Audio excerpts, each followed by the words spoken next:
अस्सलाम वालेकुम दोस्तों। शेख अयास सिंध जी ताज़ी सूरत हाल जेका आहे, जीअं माण्हू खंभिजनि पिया ऐं जीअं क़तल थियनि पिया, जेकी तशदुद ऐं लठ जी जेका लठ सरदारी ऐं लठ जो जेको राज शुरू थियो आहे, सो उन में मूं त सिंध जी शाइरी मज़ामत सां भरी पई आहे। पर अलाए छो हिकिड़ो शेख अयास जो नज़म अॼु यादि आयो ऐं मूं सोचियो त इहो तव्हां सां वंड कजे।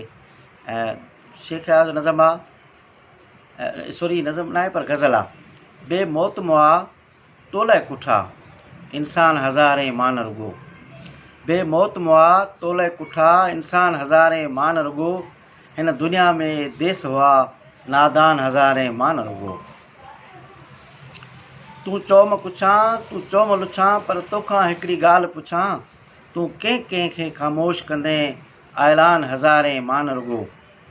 जे राह अजल कंहिं वरिती आहे हिन भूअं कई ॿी भरती आहे। जे राह अजल कंहिं वरिती आहे हिन भूअं कई ॿी भरती आहे। ही धरती तोखे परती आहे महिमान हज़ारे मान रुगो।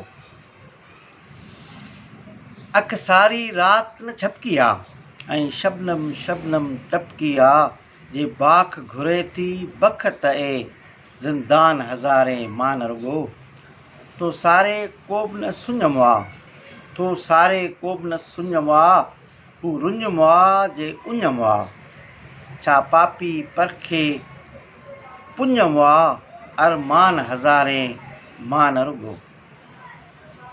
छो चंड असांखे राति ठरे ॾे चांडोकी जो ज़हर भरे। छो चंड असांखे राति ठरे ॾे चांडोकी जो ज़हर भरे। आ केॾो पोयूं पहर परे हैरान हज़ारे मान रुगो। ही दौर सभु कमाल जी सिट आहे। ही दौर अयाज़ गुज़रणो आहे। जेके ॾुखियूं हालतूं आहिनि हिन वक़्तु सिंध में तकलीफ़ुनि में। अयाज़ तो चए थी दौर अयाज़ गुज़रणो आहे ऐं पंहिंजो वारो वरणो आहे। को ॿारण नेठि त ॿरणो आहे इम्कान हज़ारे मान रुगो। बे मौत मुआ तोले कुठा इंसान हज़ारे मान रुगो। हिन दुनिया में देस हुआ नादान हज़ारे मान रुगो।